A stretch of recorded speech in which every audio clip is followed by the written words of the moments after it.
नर्मदे हर। देखिए, जब आपकी नर्मदा परिक्रमा पूर्ण हो जाती है तो उसके बाद आपको क्या करना है, ये बहुत कम लोगों को ज्ञात है। और हो सकता है बहुत को ज्ञात भी होगा, पर हम आपको पूरी जानकारी आज इस वीडियो में प्रदान करेंगे कि नर्मदा परिक्रमा समापन विधि पूर्ण विधान उसका क्या है। तो हम पूरा ये लेकर बैठे हैं और इसमें से आज पढ़कर ही आपको बताएंगे, बिना पढ़े आपको बताएंगे नहीं। क्योंकि नर्मदा जी का विधिवत समापन हम कैसे करें, क्योंकि हम जब 4 महीने, 3 महीने, 6 महीने, 8 महीने की परिक्रमा पूर्ण करते हैं, है ना, और जल्दबाजी में हम कहीं ना कहीं पूर्ण विधि नहीं करते हैं, तो ऐसा ना हो। शास्त्र के हिसाब से हमको पूर्ण विधि उसकी कर कर ही फिर हमें हमारे घर लौटना चाहिए। यदि अब हमारे घर भी लौट जाते हैं तो घर जाकर भी हम उस विधि को पूर्ण कर सकते हैं, पर उसका टाइटेरिया दिया गया है 9 दिन के अंदर। 9 दिन के अंदर जो है आपको इस पूरी विधि को पूर्ण करना रहता है। तो वो क्या है ना, तो ये पूरी आज हम इस वीडियो में बात करते हैं। तो देखिए, जो है सबसे पहले तो हम आपको बताते हैं कि जब आप नर्मदा जी की परिक्रमा पूर्ण कर कर और ओंकारेश्वर पहुंच जाते हैं, या किसी ने अमरकंटक से परिक्रमा उठाई है तो वो नर्मदा परिक्रमा को अमरकंटक में पूर्ण करेगा। पर देखिए, विधान जो है वो विधान ये बताते हैं संत और ये ग्रंथ कि नर्मदा परिक्रमा पूर्ण तभी मानी जाती है जब हम ओंकारेश्वर जाकर और जल को चढ़ा दे, भगवान शिव के ऊपर अर्पण कर दे, अभिषेक कर दे, तो ही हमारी परिक्रमा पूर्ण मानी जाती है। अधिकांश लोग तो ओंकारेश्वर से ही जो है परिक्रमा को उठाते हैं। तो अब देखिए, जब हमारी परिक्रमा पूर्ण हो गई और हम ओंकारेश्वर पहुंच गए, है ना, तो ओंकारेश्वर पहुंच जाते हैं तो सबसे पहले हमें क्या करना है, तो हमें सबसे पहले जो है या तो बिमलेश्वर, क्षमा कीजिए, ममलेश्वर, या तो ममलेश्वर में हम जल अभिषेक करें भगवान का, या तो ओंकार पर्वत पर जो ओंकारेश्वर भगवान है हम उनका जल अभिषेक करें। जल अभिषेक करने के बाद हमें नंगे पैर जाकर और जो संगम है वहां पर, उस संगम में हमें स्नान करना है। ये जो है इस परिक्रमा का विधान है। कहीं लोग इसे जानते नहीं है, इस कारण जो है वो लोग करते नहीं है ना। पर हमें नंगे पैर जाकर संगम में स्नान करना है, और संगम में स्नान जब हमारा पूर्ण हो जाए तो उसके बाद जो है हमें अपने जो केस हैं, है ना, और नाखून हैं, इन सब का मुंडन कराकर, और फिर वहीं पर आपने जैसे गोमुख से अगर परिक्रमा उठाई है तो वहीं पर गोमुख पर ही अपना संकल्प को आप पूर्ण करवा दीजिए, किसी भी ब्राह्मण के द्वारा स्नान कर कर। अब जब परिक्रमा पूर्ण हो जाए और हमारा संकल्प जब पूर्ण हो जाता है तो उसके बाद जो है मां नर्मदा की कड़ाई उत्साह बनाया जाता है। ये पूरा हम आपको वीडियो में सिस्टम से पूरा आपको हम बताते हैं कि जो है मां नर्मदा की कड़ाई कैसे दी जाती है। आप ओंकारेश्वर में भी दे सकते हैं, या अपने निवास स्थान पर संकल्प पूर्ण कर आप जो अपने निवास स्थान पर जाते हैं आप वहां पर भी इस कढ़ाई को दे सकते हैं। पर कैसे देते हैं चलिए जानते हैं इस वीडियो में पूरा विधान। उसके पहले आप हमारे इस चैनल को सब्सक्राइब कर ले, और इस सब्सक्राइब से ये होगा कि हम जो भी जानकारी ढूंढ कर आपके लिए लेकर आते हैं, संतों से पूछकर और जो ग्रंथों में पढ़कर, तो वो आप तक पहुंच पाए, और आपके द्वारा आपके कोई परिक्रमा करने वाला मित्र संबंधी, आपका रिश्तेदार वो लगा रहा है तो आप उस तक पहुंचा दें, है ना। आप परिक्रमा करने जाएंगे तो ये जानकारी आपके बड़े काम आएगी, या नहीं तो आप किसी को भी ये जानकारी आगे दे सकते हैं। क्योंकि परिक्रमा का जो नियम है वो उसको पूर्ण करने से ही हमें फल की पूरी प्राप्ति होती है। तो चलिए अब हम जानते हैं कि इसके पूर्ण रूप से इसका नियम क्या है। तो इसका पूर्ण रूप से जो है, देखिए, हमें सबसे पहले क्या करना है, तो हमें स्कंद पुराण रेवाखंड के अनुसार परिक्रमा पूर्ण होने पर नर्मदा नर्मदा तट पर या घर पर, हमने जैसे अभी आपको बता दिया है, नर्मदा तट पर या अपने घर पर नर्मदा जी, शिव जी और परिक्रमा का संकल्प पूजन हमें करना है। अर्थात उसके साथ हमें सत्यनारायण भगवान की कथा भी रखनी है। जैसे यदि आप ओंकारेश्वर में सत्यनारायण भगवान की कथा नहीं रख सकते तो सत्यनारायण भगवान की कथा अपने घर पहुंचकर और घर पर सत्यनारायण भगवान की कथा करा दीजिए। बाकी ओंकारेश्वर में जो है आपको ये जो है पूजा आपको करने के बाद जो है वहां पर आपको सबसे पहले कढ़ाई देना होती है। तो कढ़ाई क्या होता है? कढ़ाई अर्थात नर्मदा मैया के लिए भोजन प्रसादी बनाना। माँ नर्मदा मैया की भोजन प्रसादी बनाकर और हम जो है वहां पर या तो एक ब्राह्मण को जिमा दें, या हम 3 को जिमा दें, या हम 5-11 ब्राह्मण को भोजन, वस्त्र, यथाशक्ति दक्षिणा देने के बाद परिक्रमा का पुण्य कहीं गुना हमारा बढ़ जाता है। अब देखिए, इसकी जगह आप कन्या भी जिमा सकते हैं, आप 1-2 साधु को भी जिमा सकते हैं, उनको भी अपना यथाशक्ति दान दक्षिणा आप दे सकते हैं। देखिए, उसके साथ आपको एक चीज और करना अनिवार्य है। वो हमें क्या करना है? हमें गौ माता की सेवा करनी है ना। अब आपसे नर्मदा परिक्रमा का जो मूल भाव और करुणा है ना, गौ माता को हरा चारा खिलाना है। आप जब गौ माता को हरा चारा या अपने हाथ से जो भी आप खपवा पाए, क्योंकि गौ माता में होते हैं 33 करोड़ 33 कोटि देवता, तो उसके माध्यम से आप सारे देवताओं को आप संतुष्ट कर देते हैं। तो इसलिए इसमें कहीं ना कहीं गौ माता के भी आपसे जो यथाशक्ति सेवा हो आप वो सेवा कर दें। ये पद्म पुराण के अनुसार परिक्रमा का फल तब स्थिर होता है जब दया जीवन में उतर आती है, और दया जीवन में तब उतरती है जब हम इस प्रकार से गौ माता को, ब्राह्मणों को और साधुओं को थोड़ा संतुष्ट कर देते हैं, उनके आशीर्वाद हमको प्राप्त हो जाता है। अब देखिए, अब आपने परिक्रमा में जो परिक्रमा उठाई उस समय आपने कोई सा व्रत लिया हो, है ना, कि मैं एक समय भोजन पाऊंगा, है ना, या कोई सा नियम आपने ले लिया हो, है ना, कि जैसे मैं जो है खटिया पर नहीं बैठूंगा, नीचे जमीन पर ही शयन करूंगा, कहीं भी झूला झूला होता है कितना परिक्रमा में झूले, उन झूले में हम नहीं बैठेंगे। और इस प्रकार का जैसे तेल नहीं लगाना, है ना, सिर में कोई सा भी आपने नियम लिया हो, तो इस नियम को भी आपको नर्मदा जी का स्मरण करके ही उनका विसर्जन करना है आपको वहीं पर नर्मदा मैया के तट पर। अचानक से ऐसा नहीं है कि आपने उसको विसर्जन नहीं किया, आप भूल गए और अचानक से कहीं भी आए, ऐसा नहीं करना। ये बात भी आपको अपनी नर्मदा परिक्रमा पूर्ण होने पर याद रखना है। अब देखिए, उसके बाद आपको क्या करना है? आपको आपकी जो नर्मदा परिक्रमा आपने पूरी लगाई, तो कहीं ना कहीं आपको अपना जो वो अनुभव है ना, तो कथा वाचन के हिसाब से, कथा वाचन के हिसाब से नर्मदा महात्म्य या परिक्रमा का अनुभव आप आगे बढ़ाएं कथा के माध्यम से कम एक बार किसी को सुनाना ही चाहिए। जो भी आपने अनुभव किया है, किसी न किसी को जो भक्त स्वभाव के है उसे हमें सुनाना ही चाहिए। अब देखिए, उसके बाद अहंकार का त्याग, सबसे बड़ा नियम स्कंद पुराण में स्पष्ट है।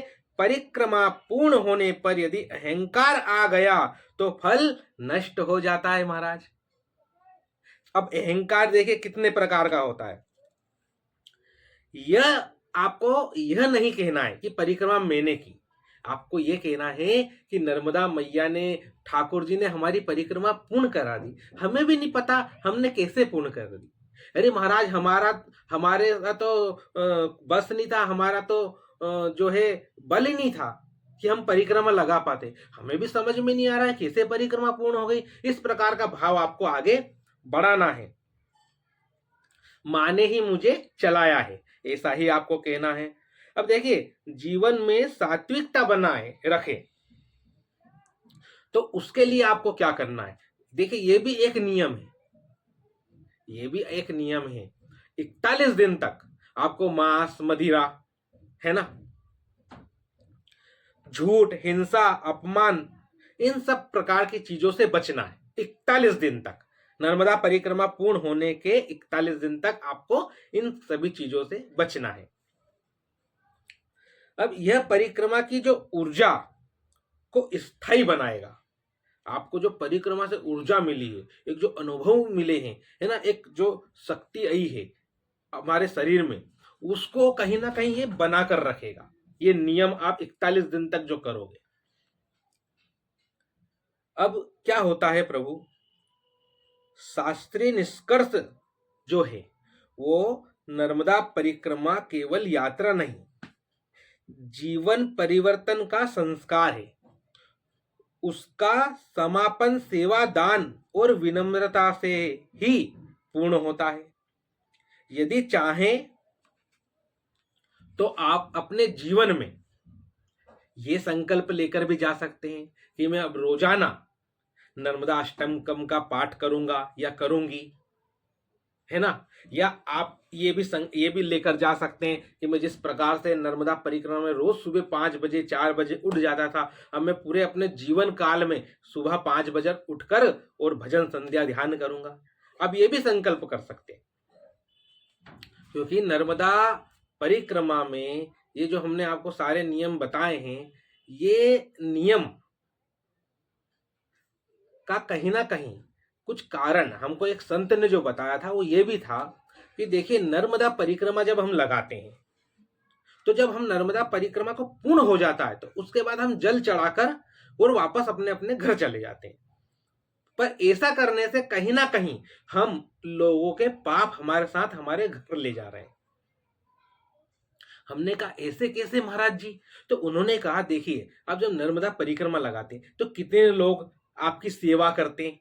कोई आपको भोजन की सेवा करता है, कोई बाल भोग की सेवा करता है, कहीं कोई कोई तो आपके चरण पैरों की मालिश भी करते हैं। कोई कितने लोग आपको दक्षिणा दान देते हैं, 10 रुपए, 20 रुपए, 100 रुपए, 200 रुपए आपको दान देते हैं। अब वो जो दान आपको पूरी परिक्रमा में 2000, 3000, 4000 मिला है, तो वो नर्मदा मैया इस नियम के अनुसार क्या कराती है। अब देखिए, जिनने आपको दान दिया है, 100 रुपए दिए, तो वो क्यों दिए महाराज? वो इसलिए ही दिए ना कि वो पुण्यों की प्राप्ति चाहते हैं। आपको दान देकर उनको कुछ पुण्य प्राप्त हो जाए, तो उन्होंने को तो पुण्य की प्राप्ति होगी, पर उनके जो पाप है वो भी तो आपके पास आएंगे ना। तो वो जो दान है वो कहीं ना कहीं जो पूरी परिक्रमा का हमको जो भी दान मिला है, उस दान को हम नर्मदा मैया को ही समर्पित कर दे। अर्थात हम ये समझ लें कि हमने नर्मदा परिक्रमा में जितना भी हमने दान पुण्य, जितने लोगों के पाप लिए हैं, वो हम कहीं ना कहीं पाप नाशनी माँ नर्मदा को समर्पित कर कर जा रहे हैं। तो कहीं ना कहीं इस दक्षिणा से हम ये सारी विधि विधान को पूर्ण कर देते हैं। ये हमको संत भगवान कहते हैं। अब देखिए, कोई कोई जो है हम कुछ वीडियो में किसी किसी का मैसेज कमेंट आता है, तो कहते हैं अरे महात्मा ये तो झूठ बोल रहे हैं, ये तो बकवास कर रहे हैं।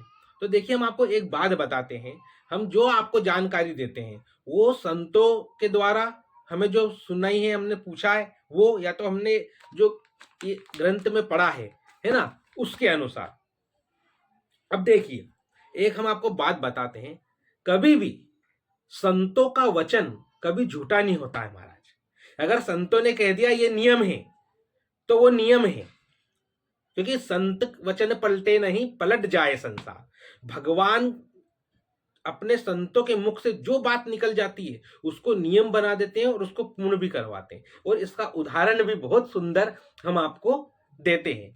जो पूज्यपाद श्री गोस्वामी तुलसीदास जी महाराज, जिन्होंने रामचरितमानस लिखी, आप सभी जानते हैं गोस्वामी तुलसीदास जी महाराज को।